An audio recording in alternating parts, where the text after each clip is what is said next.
we need someone to be, you know, enabling the Ursa. Like it's not enough from the Rubik, from the Eng, and Doom is gonna be, you know, like doing his own thing. We need one more hero to kind of just tie all this together. I think that's kind of the coach's responsibility. Although I feel that hasn't been their tradition. Like Jack said, they kind of just ignore the fact that you know, the stable lineup, stable draft to make it work. But I still think sometimes when it's about, you know, the top 3 games, the top 3 series, you kind of just have to let that go a little bit and at least secure one game, you know, before you do your usual thing again. I just feel that the first game is very important to play in a sense where you feel confident, but you also know what kind of problems you it's very alarming to you, and you have to fix it in the second game, and then, you know, hopefully get the win. But last game, I just don't see it. I just think they were kind of just, oh, I want to play this hero, I want to play that hero. Well, another reason I think that might affect them less is precisely because of the players that they do have and Aoi. So they do have players in this team that have very strong ideas of like, I want to play this, it's good for this, pick me this.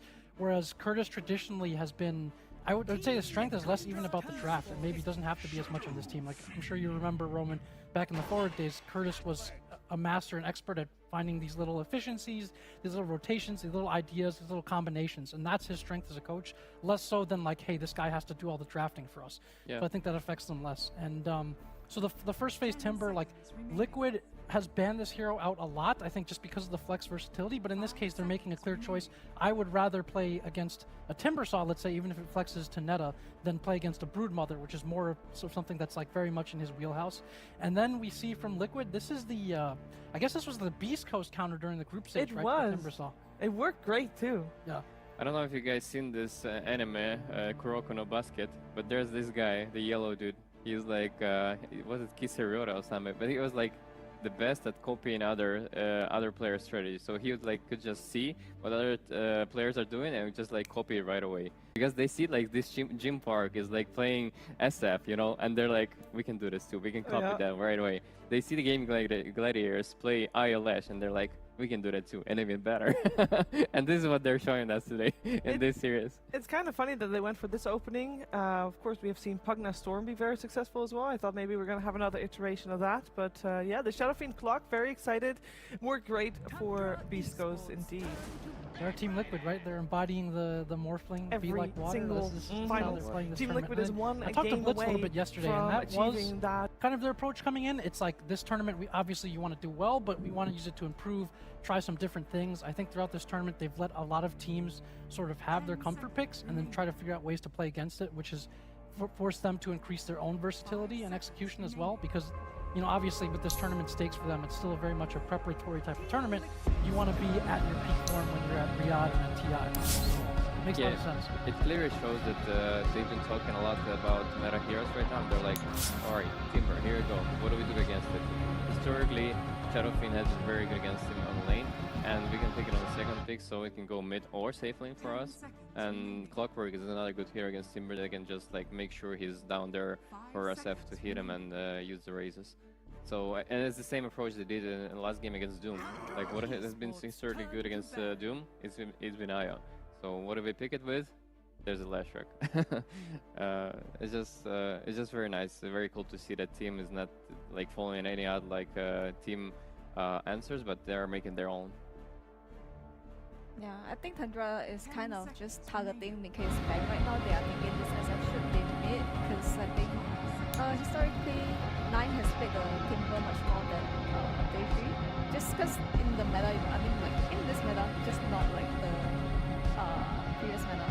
But I think they can also just target the other players on Team Liquid that could enable this SF role, because most often it's not the carry that contribute the most to this SF lineup that's happening, because sure, you just need to sustain your lane, you don't die, you don't feed, you just farm, but a lot of the times you need your 3-4-5 to make the SF happen, in a sense where you have to join his tempo. Like when he feels strong, you are able to go with him. Yeah. It's all about the 3-4-5. I'd love to see the Avenge coming out from Nikkei, and if it would be Nisha SF, they already played the same strategy like before, not in this patch particularly, but Avenge is a really good hero against Bat, right? You can save your SF, and with all the auras you can like just trade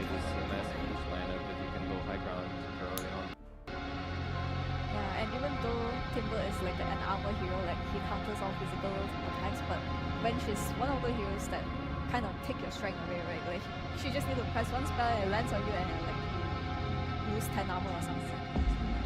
There's some other interesting picks that you go with on the other support slot. There's sort of the Insania Siggy, the Orb. Tundra Esports turn to ban. You can make plays with those heroes, and if Here is, do you still put 9 into this matchup mid? Lock the or rebuild. is it- That should help. A very funky build. I feel like Sniper is way better now than Radiant Yeah. side of Figuring the it out, map. so if it's gonna be there. Thirst. Tundra got what they came for, though. That was the Timbersaw buy, and they got all their cores out successfully. Yeah. and I feel like for- Pretty if much you're best Tundra, case scenario you can hope some for kind once of- Mickey you gets have that some BKB lockdown, but you off. might need a little bit more, Look, we're going to try and take advantage of the fact that both supports are dead here. They'll force the buyback of their own. Push Niche up to this high ground with some Lincoln stacking. Damn, he is tanky. Do have a Doom up. The refresher went out for 33. Has been killed. Doesn't need to always use spells to last it. She's just really great against SF. When you think about SF, he wants to be able to abuse all his 3 razors, you know, but Y1 just don't let that. And even if there are moments that you can, because Y1 is kind of a shorter range hero compared to other range heroes, right? When she just takes the first move, she presses her Q, hits the SF is immediately half HP down. And therefore you are not very encouraged to abuse your range because her cooldown on the Splinter Blast is actually Good. Nietzsche charging forward with the help of Mickey. They turn back to Skeeter. Deal with him. Immediate buyback from the Ursa because they have to be able to bail out 9. He needs the help right now with Nietzsche right on top of him, right next to the fountain. They're going to go for it. I Oh, want to go for it. Probably shows that he's Thirst. Tundra got as much in this battle. He's going to be good.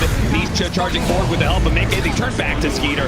Deal with him. Immediate buyback from the Ursa because they have to be able to bail out 9. He needs the help right now with Nietzsche right on top of him, right next to the fountain. They're going to go for it. Ogre Seal Turtle gets a wide away, but Nietzsche braving the fountain for a moment. He wants it. He wants all of these kills, and they're going to have an ultra kill for him. And Skeeter, they'll have one a double rampage for Liqud. Yeah, why not? Out the game. 1 at 17 minutes for Mickey, 1 at 40. Timber morph, do the brew. Cooldown's basically in a match. No, you know, For hacking.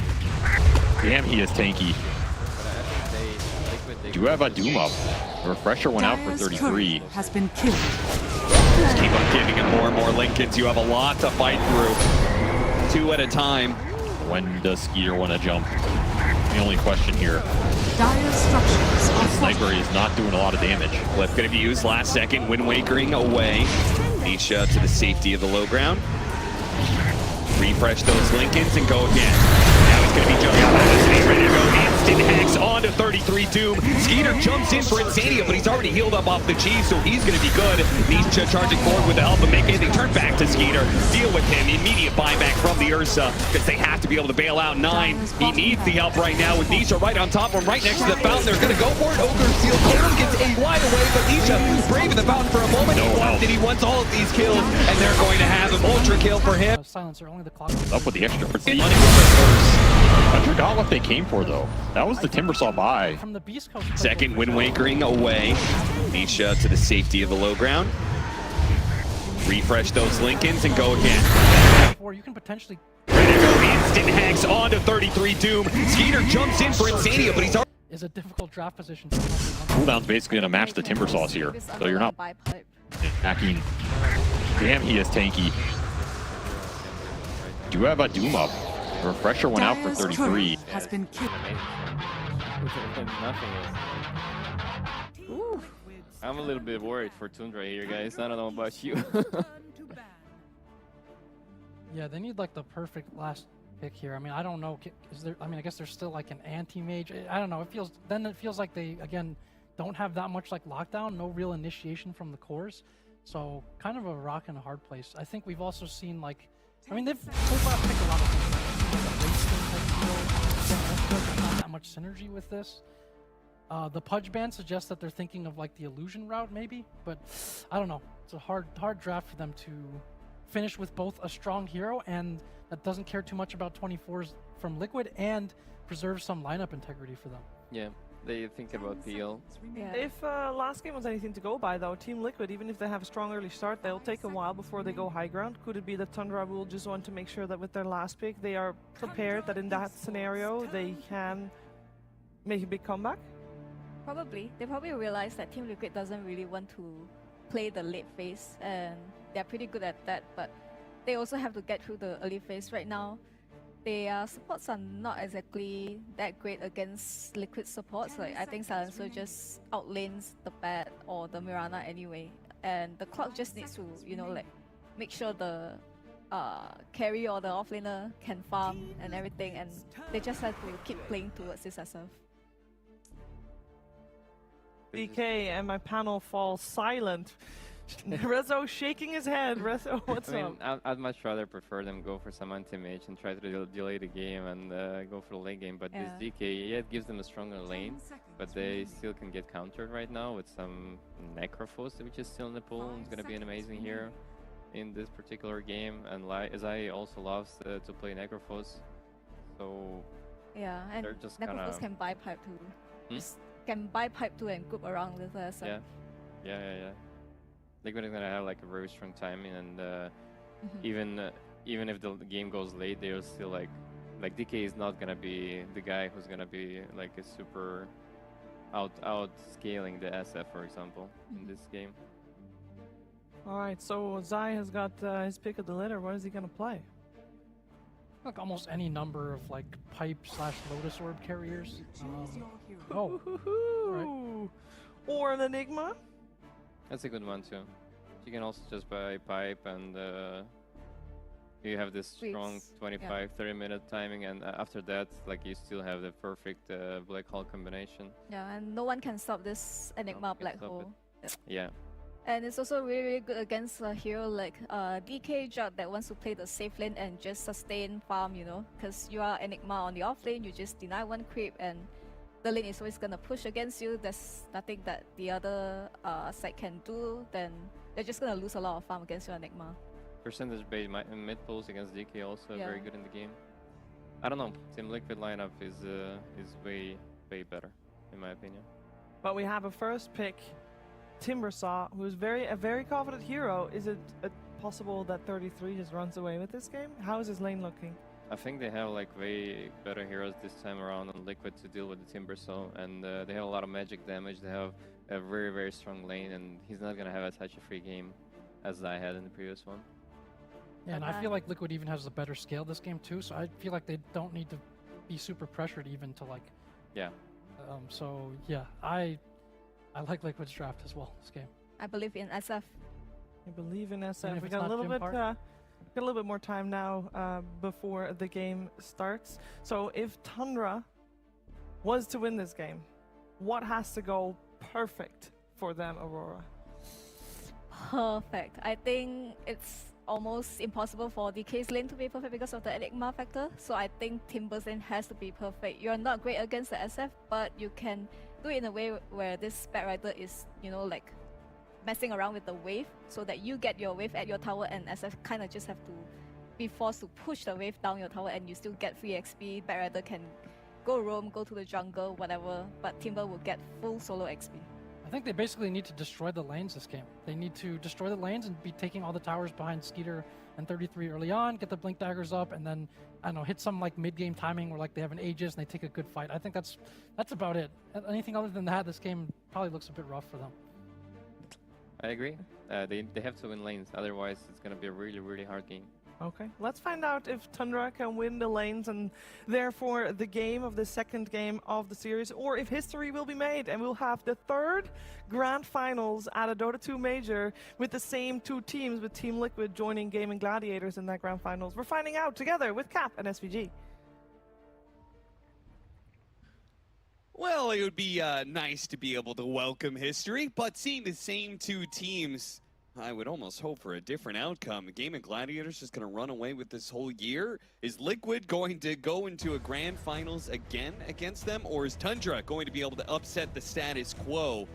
I certainly hope so anyway. They're going to be running with some pretty interesting heroes, I would say, Avery, here. We've got a Carry DK, mid Zeus, a lot of options. Carry DK, I think, is pretty standard for them at this point. Yeah. The Zeus, I don't know where this came from. I feel like we were joking last game about what is the ultimate high ground defense team, and I named the Zeus, and then they picked the Zeus. I hope that was not a reason here, like, hey guys, I can't go high ground if I'm Zeus. I This didn't hero, see a great reason for it when it was picked in the draft. it's a Shadow Fiend counter. Okay. It's one of those heroes that outranges him, puts him in a weird position. You have to buy BKB, then when your BKB's out, you just get chunked, and you have to gap close to Zeus, which can be awkward. So it is one of those heroes that can create a weird situation for the SF. The battle But it's a begins. pretty bad Zeus patch. Do you know what the current Zeus win rate is at Bali, Cap? I'm going to say 0%. Now, you would be correct. It is 0%. Nobody has managed to win with this hero. How many times was it picked? 3 times. Okay. No, I mean, one of those was Shopify, so... Is that like the opposite of a Gaming Gladiator win? Shopify loss, it doesn't really count towards the records. I'm just saying, you know, skewed statistics. Shout out. Get a little flame action going at the start. Yeah, I got to keep things interesting. Exactly. Stinking. Gets himself away from Boxy with a flame break. We'll see if Tundra can make this lineup work. It is an awkward lineup because they had this Bat Rider Mirana and then 2 damage-dealing cores between the Zeus and Timber. So it kind of puts Skeeter in this position where I was thinking the same thing, like, damn, we need a stun, guys. We need a hero who can go in and actually lock somebody down. And there weren't many carry choices left. I think the only ones that came to mind that Skeeter plays are the Wraith King, the Chaos Knight, and the Dragon Knight. And I think they probably felt the Wraith King didn't look too appetizing here. The Chaos Knight, I think, was an interesting option. Still hard when they had like a counter offlane pick, right? Because they can get a Tide or Underlord or something. So I think they felt DK was just the most robust of all those choices in terms of not getting counterpicked too hard. Still going to have a kind of rough lane versus the Enigma, who should be able to freely deny against him. Well, of course, we'll see how much the Zeus can do. They'd get the Storm counterpick, put the SF in the safe lane versus the Timber. That's the strength of the second pick versus the first pick Timber with this Shadow Fiend, as Liqud could guarantee get this lane matchup in one that should be very nice for Mickey, especially with a Clockwork support. Nisha taking a lot of damage to 9 here. Does return some fire, though, and has his bottle with water runes coming up, so shouldn't really be a big issue. Overall, I think Liqud is happy with their scale in this game. I think they're happy with their matchups, especially the core matchups. The Storm versus the Zeus, the SF versus the Timber, the Enigma with Midnight Pulse and Black Hole for the Dragon Knight, and the Timbersaw later. I think for them, it's just about getting through the early game, not losing towers to some Timbersaw or DK early push, and giving up too many kills to the Bat, Mirana, potential Roam, and just kind of playing it slow and steady. And if nothing chaotic happens, I think they're in a pretty happy place. I think the onus is on Tundra here to get PSGLG, they didn't get to do anything. PSGLG, they didn't get to do anything. I mean, tip Amar for sure. He interesting broke the game. fast He literally broke Dota in this one. Wow, and that they used the was... Zeus ult, for example, PSGLG, where got they wrapped. didn't- The spell's been buffed. The level 1 is a lot better than it used to be. Can you use that to help you get kills on the side lanes? That would really accelerate this game. Probably what Tundra are aiming for here.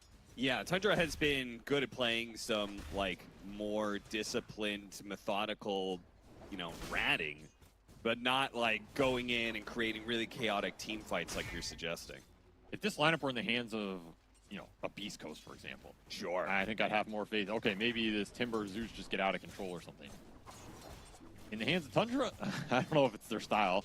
We'll see if they pull it off. That is always a question mark. You get into some of these weird lineups, maybe Liqud don't expect it. A very important kill. 9, maybe hopping the wrong direction here. Nisha's going to try and put him down. The Fairy Fire keeps him alive for now, but if Nisha could just get those final hits in, fortunately the bottle will keep him alive. You know, skirt away through the trees to avoid any further harassment.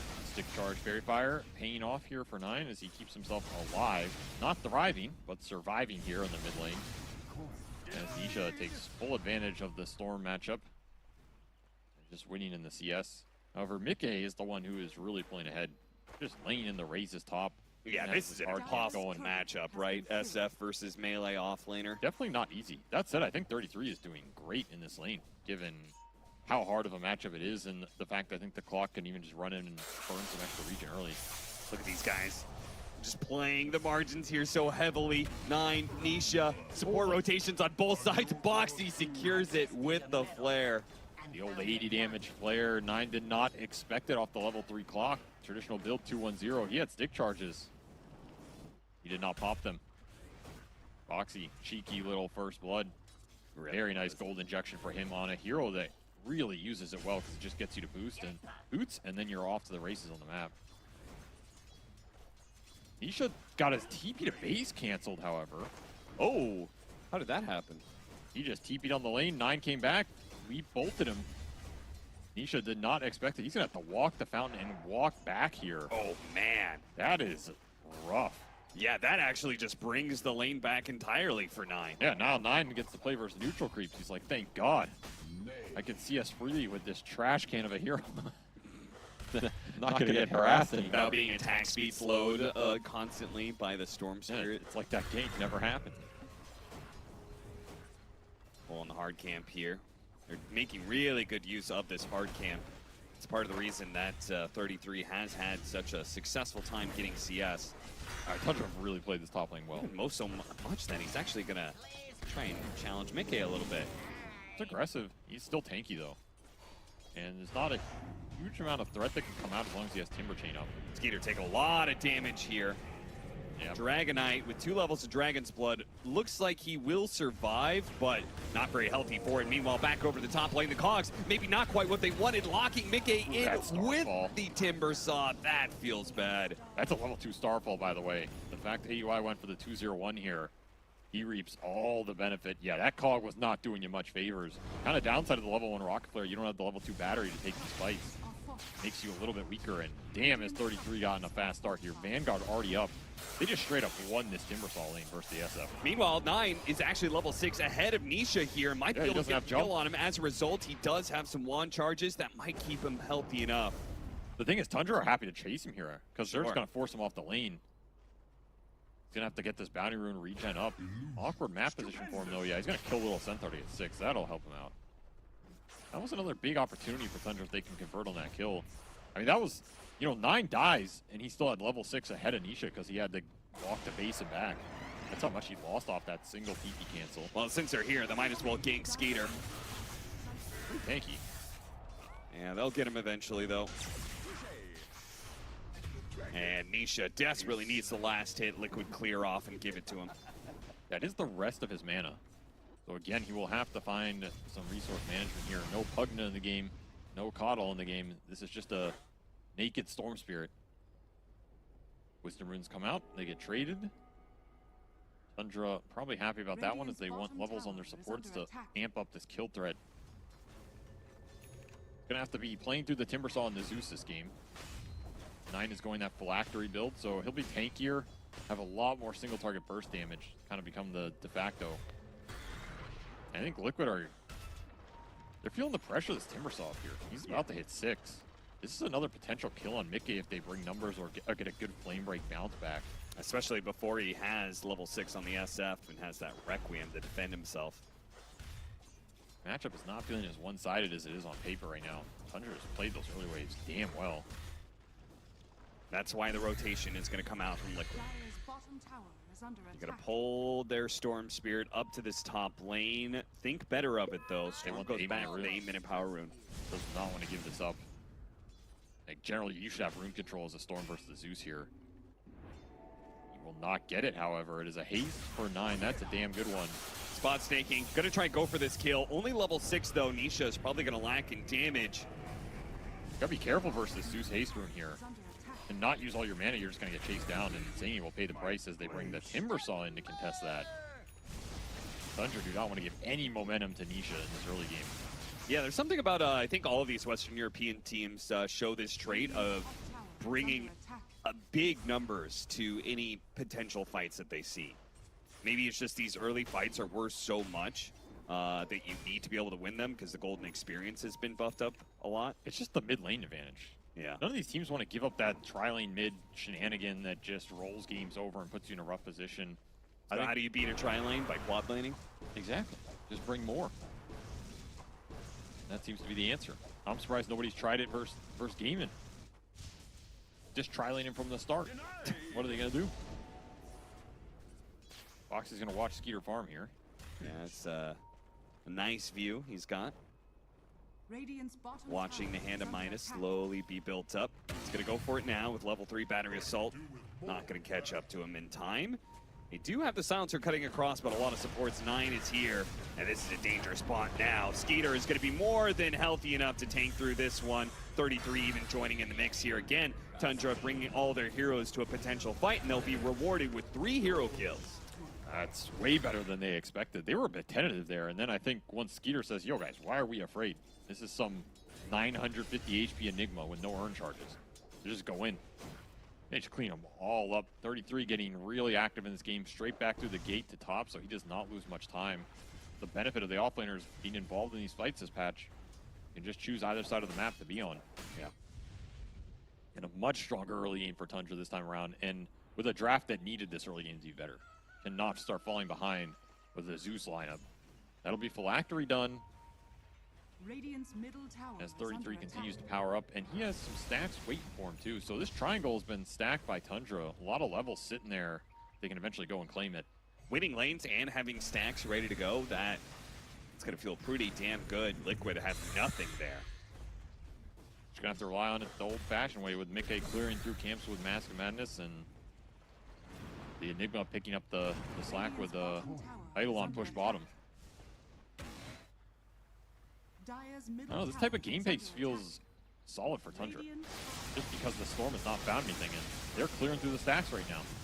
Nine's got a lot of his own. Damn, this is efficient right here with the Max Arc Lightning. 15 jump bounces. Feel like he got all is under 15. attack. So he's going to get massive. You can see him jumping up the net worth here, way ahead of the Storm Spirit. Radiant's bottom tower Timber and is Zeus falling. just took pole position here as those stacks boosted him up a decent amount of gold. They do lose their tier 1 bottom as Skeeter eventually has to vacate versus the black hole threat with the TP. Yeah, maybe the only reason they're 1,000 net worth behind on Team Liquid. Snake King's going to get picked off. Nice little mine. Second successful rotation from Nisha. Finding these kills, it still costs them a lot of time to do this. So you don't necessarily pull ahead in net worth. These moves can be good for your supports if it gives them the space and levels. That's how you make the most out of it. For Nisha, his individual game is going to have to come from some good core pickoffs later. It's not going to be one of those fast Orchid Storm games where he just goes ballistic. Sure. Which probably means a slower pace for Liqud here. Something their lineup is okay doing. They can push it late with the Enigma and the Shadow Fiend scale. Slower pace is also fine, I think, with some of the heroes on Tundra. Skeeter had his hand of Midas pretty early. Yeah, if they have the stacks, I think they're okay with this. The stacks have all been cleared. Snake That King means going to time be to caught fight. once again, but the Moonlight Shadow will bail him out. It's going to be one of the interactions that Liqud have to think about. This Moonlight Shadow, getting heroes on the backline, particularly if Tundra can start fights on the Silencer, on the Enigma, or the Shadow Fiend. You just take so much damage out. These are glass cannon heroes. So you have Zeus ult to follow up a Bat Rider initiation, a DK Blink Stun. There's not much to save you. Hookshot lands on a Snake King, but vacates the area. Doesn't try and go for the kill. Approaching that Radiant high ground area is a little bit dangerous. And probably for the best, as 9 was in the neighborhood. There's going to be a lot of spell damage to deal with. This is a guaranteed fail game. They're going to jump. Going big for 9 here, trying to use that shield rune effectively. 9's pretty tanky, but Nisha's making good use of his mana. He's out of it now, though, and the lasso is going to be able to pull him back. They immediately use a black hole to try and stall up Skeeter as much as possible, but Nisha cannot follow this damage up very well. One last hit, that'll be enough. Skeeter does end up falling, but 9 picks up 1 off of the ult on Insania and comes back in with more damage. That lightning bolt barely off the mark there. Zai turning back around with all these vessel charges. Both the supports are going to be pushed away, but they both do survive on the side of Tundra. That's just a read of Liqud that 33 can't get here. He has no TP on cooldown. Yeah, what happened there? It maybe got canceled earlier or he misused it. Either way, Liqud take advantage of it, get a tier 1 and a Dragon Knight out of that. They do not get the Zeus. That Phylactery makes him too damn tanky here. Yeah, that follow-up hook shot later on by Boxy, just a bit off the mark. Could have been still a kill opportunity. Black hole down, and you did use a bunch of the Storm's mana again. Global Silence down as well. Big find on the Dragon Knight. However, saving the Zeus is really nice for Tundra here, as you want 9 to keep snowballing and not be sitting in the fountain dead. Great grab particularly to by find the levels. Snake King there. Not the worst case scenario for Tundra. They did get a tier 1 top off the Timbersaw as well, and that'll be Lotus completed for 33. Pretty fast Lotus in this game to deal with the silencer debuffs. You can remove the Malefice, can help the Storm single target initiations on your other cores. Particularly might help 9 in this game a lot. I feel like Lotuses are pretty valuable on both sides, actually. Wonder if Zai's ever gonna get one. Pretty bad item on Enigma. That is true, yeah. I think Pipe is definitely the correct choice here. Then you have two paths. It's like continuing down the Aura train with maybe Greaves or just a casual Blink, or you go for this BKB Blink Black Hole that, in theory, there is no answer to. I feel like that's probably the direction. Which feels bad because you're overlapping this Pipe build with a BKB build, but I feel like you're getting the best of both worlds in some ways. It's such a damn good Black Hole game. The Night Shadow pushing out Tundra. Heavily invading the Liquid safe lane area, but nobody is here. They want to fight right now. This is your DK Blink. You have the Veil done on AUI, his favorite item of all time, and this is a damn good Veil game. Spell Amp helping everybody here. Timber, Zeus, and the Bat Rider. Yeah, they're going to instantly smoke Skeeter's Blink. He is the initiation of this game. Zai is just casually showing mid. That is not where you can be. Boxy tries to jump in, misses the hook shot off the Eidolon. Zai gonna be into big time trouble. Maybe he can kill the Mirana first before he dies. No, that Thunder God's Wrath brings him down, but a trade off 1-for-1. Timber chain through is gonna catch Boxy as well, and Nisha cannot stop. That Requiem. A lot of heroes. The Requiem is pretty good, and now the Razes start bringing down the Dragon Knight. Skeeter's gonna fall. 33 is low, but they do manage to burst down Nisha. Now with the lasso onto the SF on top of that, Chakram cut him down. Ultra kill for 9, almost picking up the Rampage, frankly, as Insania barely manages to TP out in time. That Storm died in literally 2 seconds. That is how much this Phylactery Zeus is bursting you for, as 9 deals almost 4,000 damage. Not as much as that Requiem, which was perfectly placed from behind that tree. I mean, that's about as good a turnaround as you're going to get here from Liquid. It's just the positioning from 9 and the way Tundra set this fight up is way too good. Yeah. Zeus gets his entire mana pool off in damage, even dropping items for the efficiency. That's just an ideal Zeus fight. Now he has a Yasha. That's true. He's going to be building into the Manta Shard build. What are you going to do now? The Zeus has a Yasha cap. Oh no, Zai's going to die again. Oh, he's got Black Hole.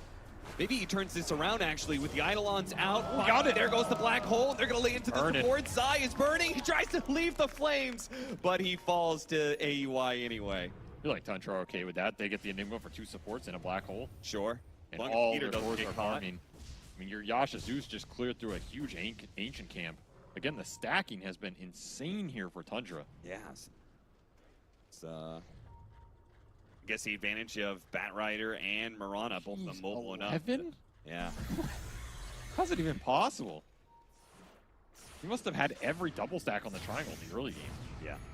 That is a 17 overall is crazy for 17 minutes here.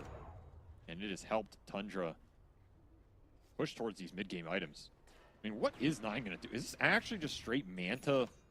Yeah, Manta Shard build. Zeus? Yeah, so he's going to be running those illusions out. I mean, it is a build that can feel pretty good once you get to a certain number of items. And it farms very quickly once you have the Manta. I guess it gives them the lane shot that their line is missing. They're Dragon Tail into Arrow, but they went onto a Clockwork, and all the damage dealers are right behind him, so this is bad for Skeeter.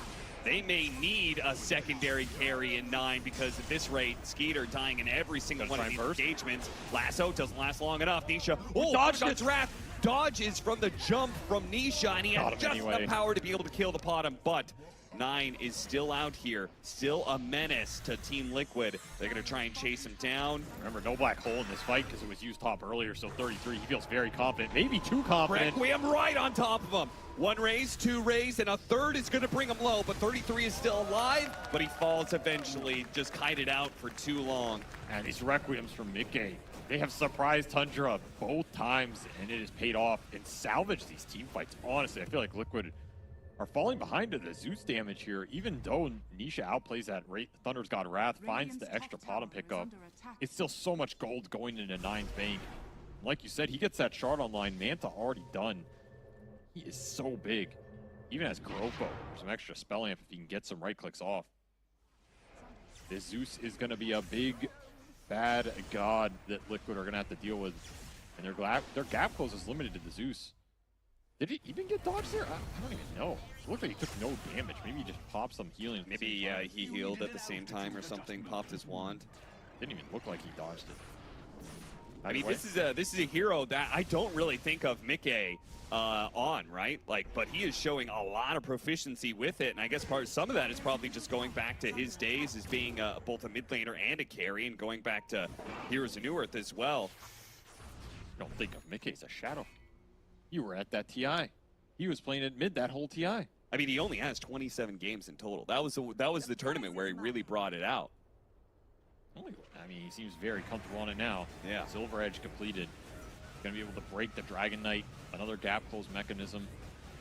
I think at some point you want to end up with a late game build with a Swift Blink in here, or Arcane Blink, depending on what you want to do, so you can gap close the Zeus. For now, Mickey is having a feeding frenzy in these fights, as is Nine, the two ultimate ranged carries in this game, sacrificing the rest of their team to get what they want. Yeah, you said the SF is kind of countered by the Zeus. I do question how much he's countered by the Manta Shard Zeus, which is almost online. And once you have that, then your network starts exploding. Honestly, this build, I feel like this build is better just because, I mean, nobody really knows what it does. Like, it's pretty unexplored still. It's good if you get really farmed. Maybe you get some extra damage in the fights. I just feel like the straight, I mean, what is the alternative on Zeus? Like Octarine Ags or something? And I feel like it's very lackluster because of the way the percentage has been changed around on this hero, getting rid of the old shard. It just doesn't feel like it does enough damage. So if Nine can make something a little funky work, something that Liqud might not expect, and changes how this hero interacts in the fights, it also makes it awkward in that sense. Oh, does that also mean that so the lightning hands, they are shooting out arc lightnings? Does that mean he's doing percentage-based damage off of his hits too? If you have the talent, yes. Interesting. Because it just creates an arc lightning spell, but it does do reduced damage. Yeah. Got to be able to catch Nine here off the global silence, making it harder. They get a force staff, but pull him back in. The shield root is doing a lot. Well, and they burst down the Nisha Storm, and Boxy is going to be victim of this as well. So what a turn, keeping it beyond godlike Shriek alive for Nine. Now Zai is going to be in some trouble, though. Turn around, Mickey is here. Dragon Tail instantly put onto him. He does have the Aegis. They got to be careful fighting this SF. Requiem not as good as the other two here, and that's going to open up something for 33 to go. And you still have to respect Black Hole. The one spell you're worried about on Tundra's side, they got everything else they wanted, though. Silver Edge, got to watch out for that. Break immediately put onto the DK. Frontliners are tanky. Oh, what an arrow! Nice. AUI. They can take that Aegis away for free and get out still. That's a huge pickup. That cost you almost nothing here. You're going to TP everybody out with the Storm coming back up. Super heads-up play by Tundra to recognize that respawn timer. Your Roshan advantage gone for Liqud. And you're still trying to get this BKB on Nisha. He has gotten abused on his way to that item. The Zeus burst. Not respecting it. And not respecting how tanky this hero is, too. With the Manta build-up. This Manta is nice. It helps you on the storm jumps. It helps you on the clockwork jumps. You can help get out of the cogs with it because it absorbs some of the battery. Yeah, get rid of that global. Man, that just barely got him on the backside. AUI still got some moves. He does. And they're not creep-cutting moves. They're arrow landing. Honest moves. Yeah, you said Tundra needed to create some chaos, and they certainly have done that in these fights. They've been very weird for Liqud. The initiations have been there, but not everybody's along with them at the same time. You just finished this pipe on Zai. You didn't really get a 5-man out of it. BKB done for Nisha. This is the big item for Liqud, because now the Storm can initiate. He's free in the fights. There's nothing that goes through this BKB right now. That is the downside of the carry Zeus here. You know, his physical damage is non-existent. And the DKs is very low right now as well. So Tundra are going to have huge issues in this game committing for Roshans at later points and dealing with the BKB timings from Liqud. If Nisha can just jam this in and find a big core kill, that's an easy teamfight win. They're going to see Skeeter. They're going to jump Skeeter. Probably going to kill Skeeter. Yeah, Skeeter's having a rough one, man. Thank goodness he had that Animitis. So he'll still be able to get some net worth out of this game, but it's been rough. Boxy with the Glimmer Cape will get away off of a TP. Dire's courier has been Lasso to catch him. As DK 0-5. The lane was rough. He got sacked. He's just had to go early blink, so they have a stun to start some of these fights. You got to feel for him. His net worth is still okay. It's just been a slog to get there. And I guess we're going to find out just how hard Lightning Hand Zeus can carry a game. I already see him split pushing up that top lane. It's going to be very annoying for Liquid. The way these solutions quickly shove out lanes. I feel like when you're playing Tundra, annoying is an assumption at this point. That's definitely true. Start hitting some buildings.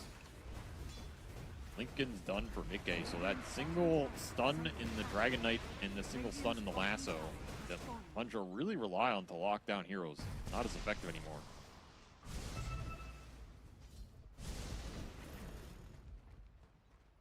At this point, I think you just want as many jumps as you get on Liquid side. You want this blink on Enigma. And I guess a Hurricane Pike for Mickey will be his like pseudo gap close choice here. Extra attack range, extra HP. Maybe just a overall stronger item for the game than the Blink Rush for the Shadow Fiend. As Blink is done for Zai. Good way. Just about jumping these Tundra heroes, particularly the Zeus. If you find the Zeus or you take the Timber out of the fight, that is all their damage gone. This DK is not a threat right now. Yeah. It feels like it's like one of those dual purpose, right? Because there's two different melee cores that want to get on top of the SF. You can keep them at bay while simultaneously giving the extra mobility and range to hit the Zeus. Definitely going to scale nicely here. Also gives them a bit more attack range to siege these buildings, which is Mickey's job as well. As he will hit another tier 2. Tundra cannot get trades out during this period because there's nothing to hit the tower except Skeeter, and I don't think he can show. Yeah, the way he's been picked off so many times. He had a BKB or something, maybe. Yeah, if. That's a big if. He's really poor in this game. Yeah, going for the... He went the Manta build, right? Still doesn't have it. Just so delayed. It's rough. He also isn't getting insane farm priority, right? It's kind of like a 3-position DK. You have Timber and Zeus taking up huge amounts of CS. I mean, do you agree with that, though? Because you have talked about the DK carry and the late game potential of this hero a lot. I feel like he is the harder carry between his 3 cores. I think you do want him at the top eventually here. Like, he's the only one who's actually going to win you the game. The Zeus and Timber can stall it out. They can kill heroes in the fights, but the DK has to be the one who's going to eventually take the throne. You need him to be at least a solid enough position he can survive the fights and you can convert on some objectives.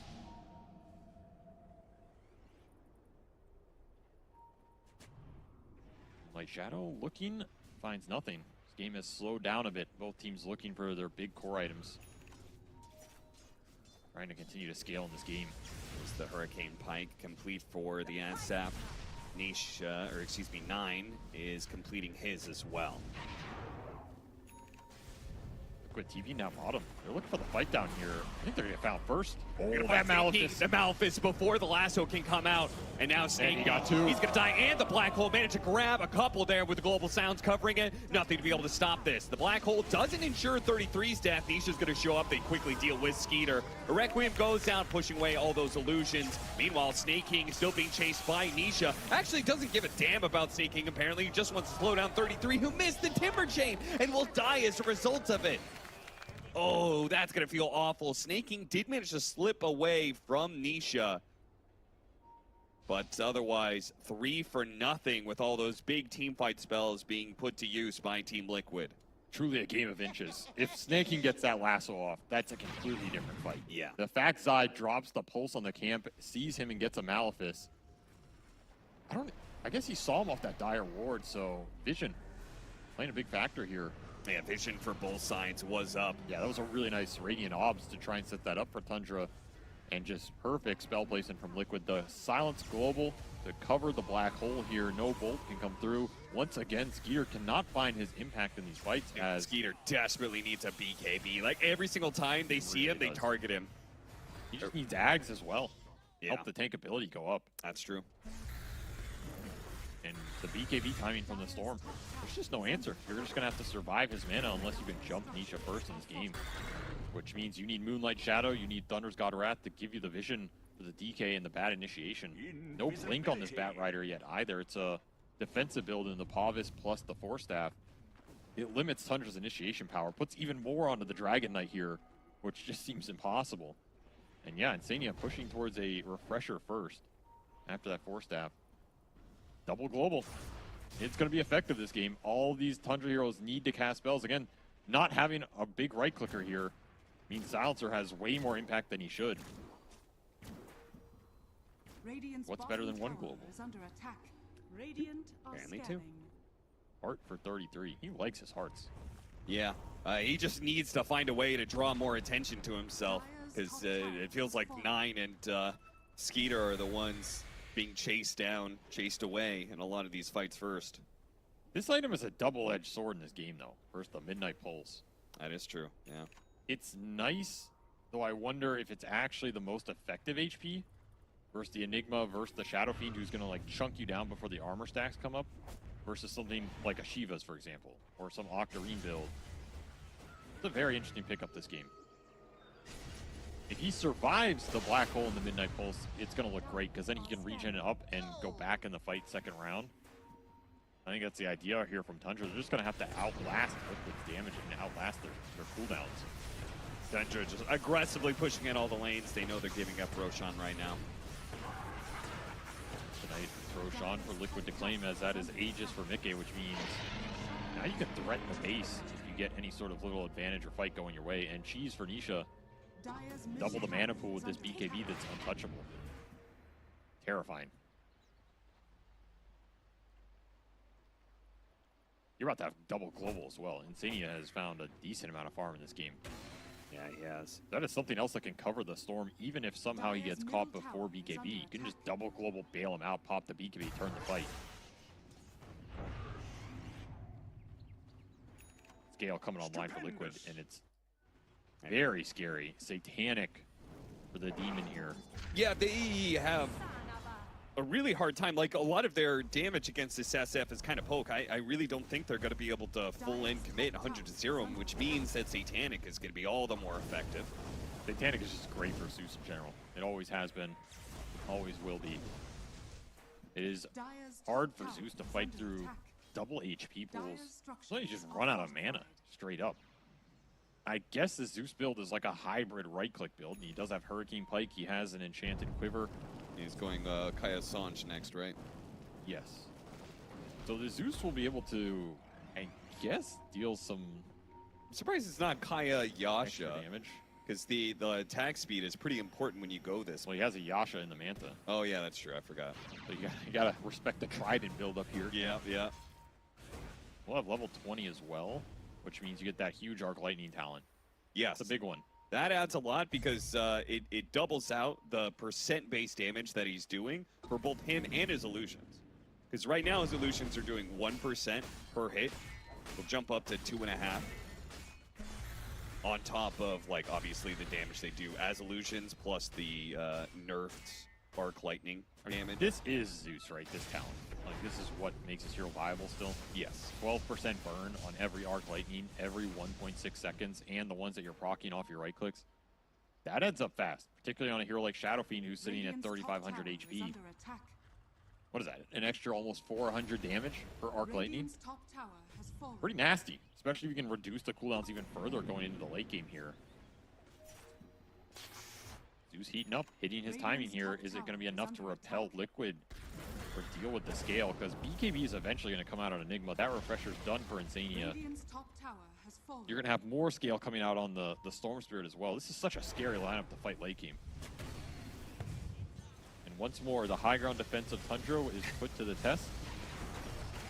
Yeah, you gotta respect that damage. Hook shot. They tried to go for the Zeus. Zai, he went for it with the black hole, and they locked them both down. What a beautiful jump from both Boxy and Zai. That's gonna force a lot out of Tundra now. The Requiem to be able to push them back, to make sure that Liqud is gonna be able to get back behind this tier 3 tower again. Zai not gonna be caught by Skeeter. I think they're lucky they have Black Dragon up at this time. Yes. It's going to help you defend this base, because your Zeus is out for 60. No buy. He got nothing off. That is just a perfect read from Liqud. Did not give Tundra a chance to set up. Forced the action instantly. Regen for Nisha.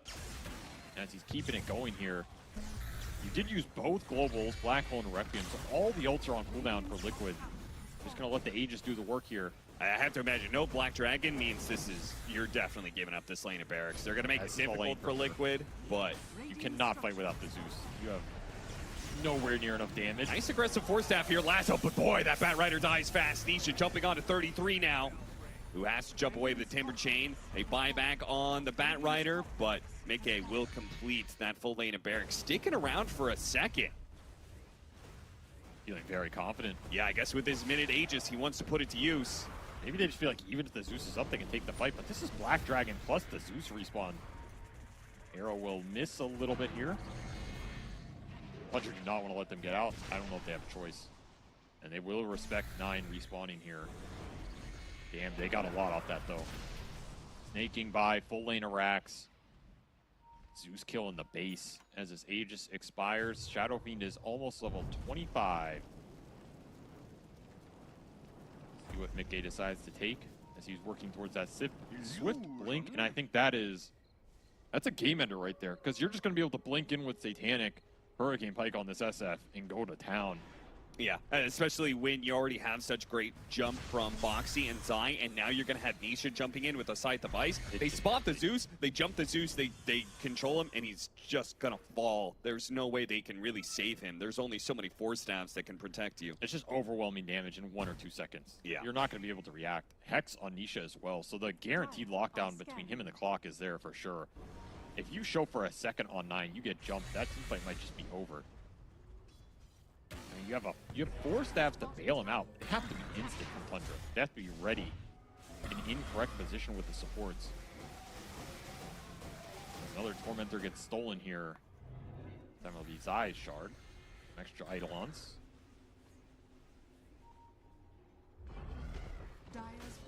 Those ults coming back up for Liqud. Tundra not able to push out and find a team fight during those cooldowns. Means Black Hole's back up. Both global silences back up here. They have just found a double damage in the river. Oh, Nisha actually takes it for his bottle. So apparently no rush, and maybe they're just going to wait out for this next Roshan. And I wonder if Tundra enjoy playing this type of style. It's been so defensive from them the entire tournament. Sometimes it works, but a lot of times it just feels like, wouldn't you rather have some aggressive play options? Sure. They did kind of try in the first 15 minutes of this game, but yeah, they couldn't really make it work well enough. They have to default to what has been most successful for them at this event. Back to the high ground defense. Hold for the late game. Liqud do seem to be getting more and more comfortable with this, though. Compared to game 1, it feels like they're executing a lot better. And it's more straightforward. They just need to find the jump on 9, and I think the team fight is secured. Maybe you're a bit worried about buybacks. That is one thing to consider. Like, you jump this Zeus, he buybacks and wipes you. That's a lot of gold to throw their way. And maybe a reason to keep farming and scaling here and make sure you're very confident taking that base fight. Wait for the next Aegis. That definitely helps as well.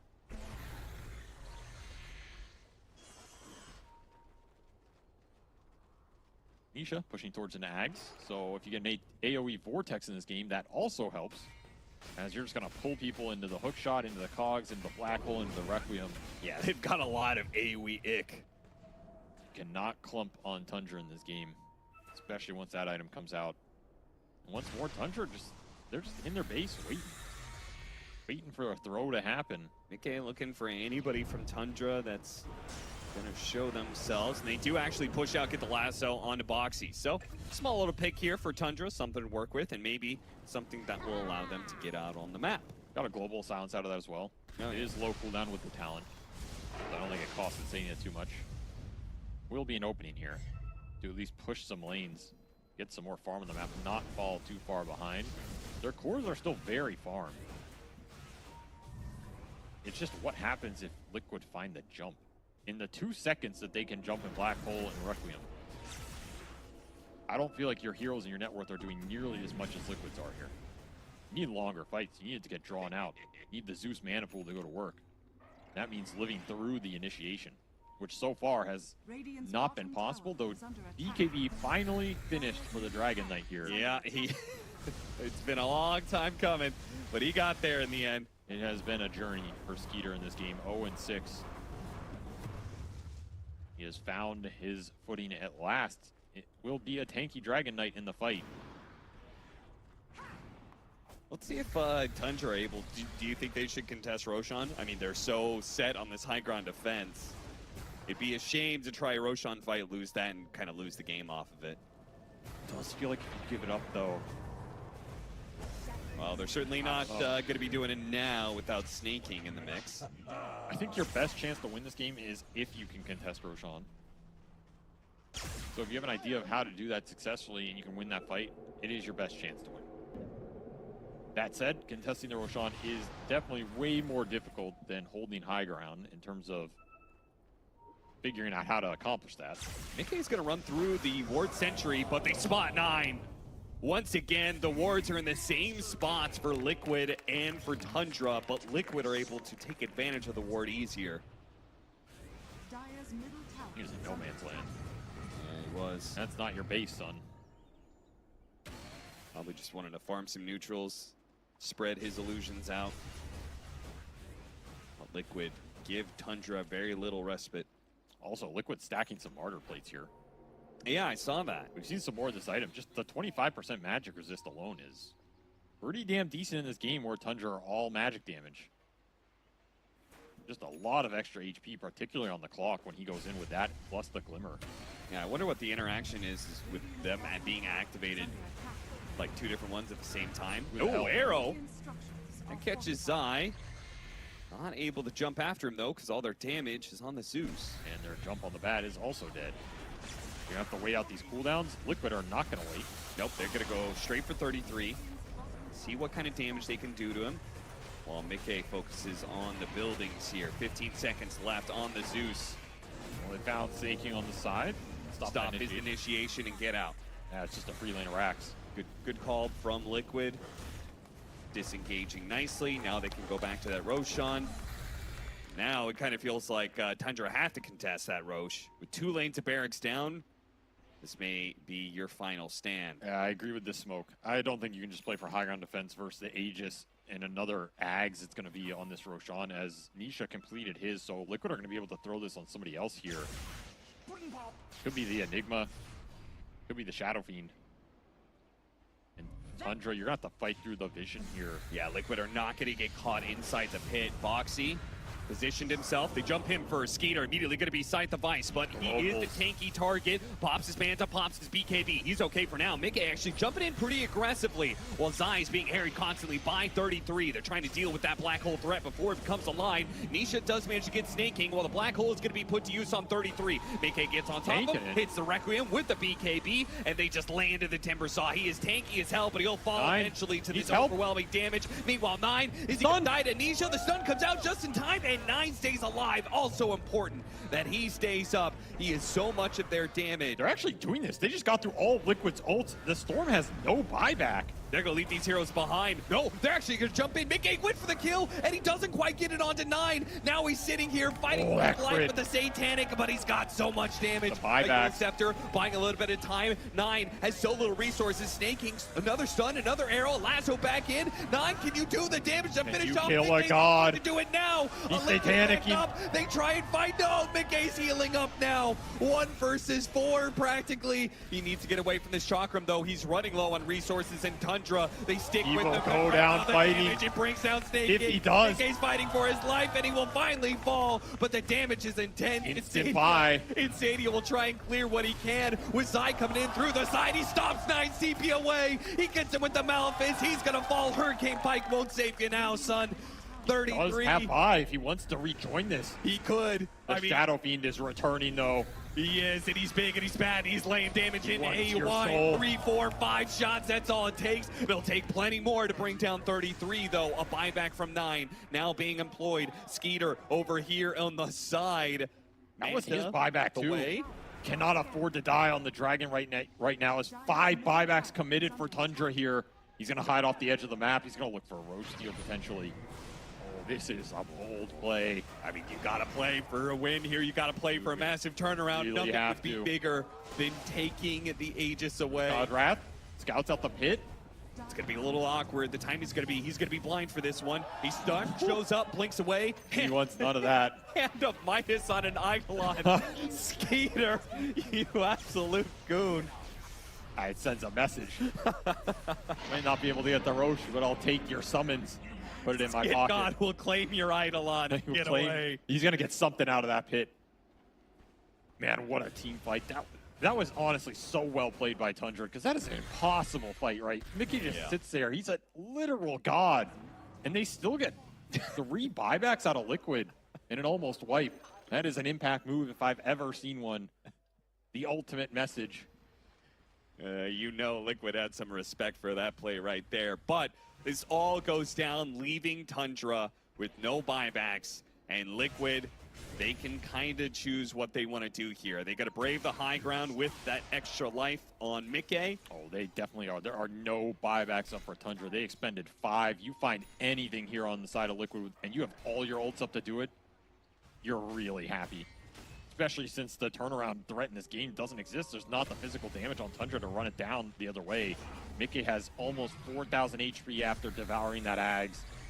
33 even tankier now that he's got the Aghanim Scepter, but what if they just ignore him and go for the buildings? Hookshot gonna be a little off the mark. They managed to get a decent lasso pull back in, but the black hole is over it, and Mickey's fighting. He's got the Requiem out, the heal, but the Zeus, he's doing a decent amount at the same time, but Mickey just gets too much out of all of this, and it's still the first life from him. They almost finish him off. He does manage to get the low ground before he dies. Nisha jumps in. He goes for 9, but 9 is able to hop himself away. A little heavenly jump to get out. Nisha and it backing out, but Mickey going in.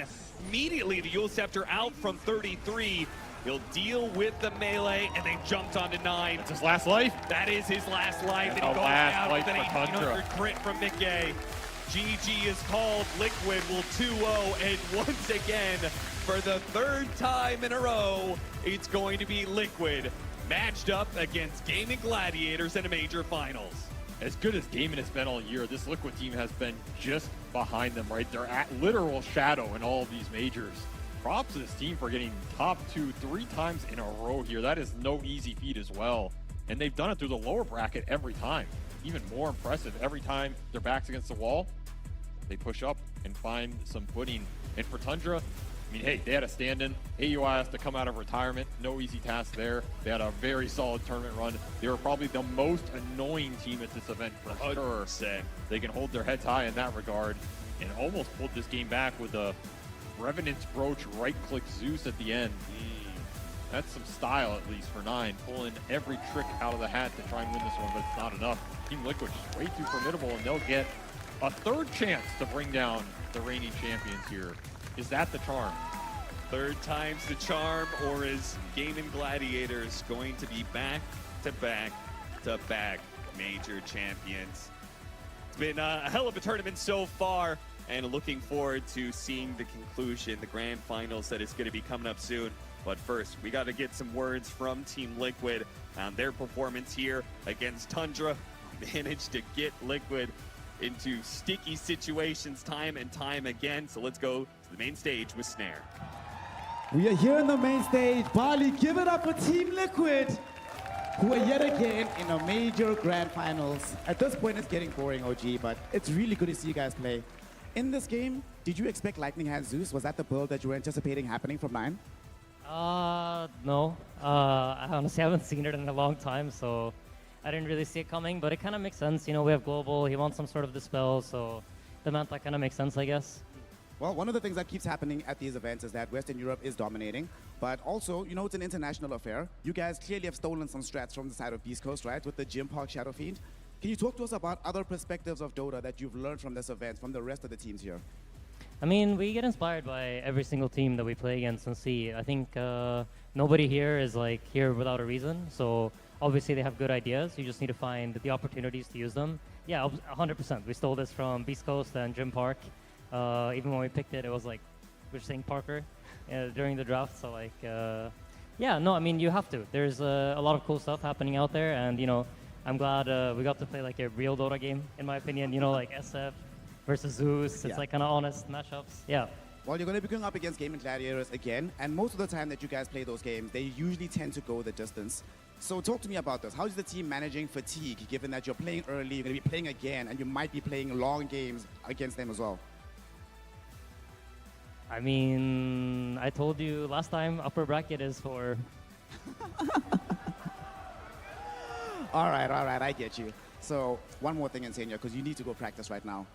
if you are to win, right, you would have ended Gaming Gladiator's streak because they're on the cusp of making genuinely never before seen history. Right now, they're matching Na'Vi practically. If they win, you know, never before seen. If you win, it'll be your first major tournament, right? So is that motivating you extra to maybe rub salt in the wounds and end a possible historic streak from them?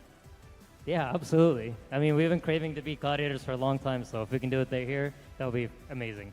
Well, this might be the event where it happens, given how y'all are playing. Y'all are peaking at the right time. So Team Liqud, we're going to see them in action later on today. Give it up, Bali, one more time for Insania and for Team Liqud. Well done, bro. Go practice. See you in a few hours. Thank you. Shiva Squad, break down the action that we've just seen here because the Dota that Team Liqud are playing right now is truly on another level. Thank you very much, Snare. Team Liqud on another level for sure. Together with Gaming Gladiators, they will be playing in the third grand finals of this year of all the majors, and it is unheard of that we have the same two teams 3 times in a row. It's never happened before. And I'm curious to see what comes off of it. Maybe Team Liqud will finally be able to beat Gaming Gladiators, but they also seem very, very dominant. They have had their number every single time. But that, of course, will happen later today. Let's first break down how Team Liqud got to this grand finals. I'm joined by Jack, Aurora, and Resolution. Rezo, this game has been very, very back and forth, which we didn't expect to begin with, but Tundra had a great opening.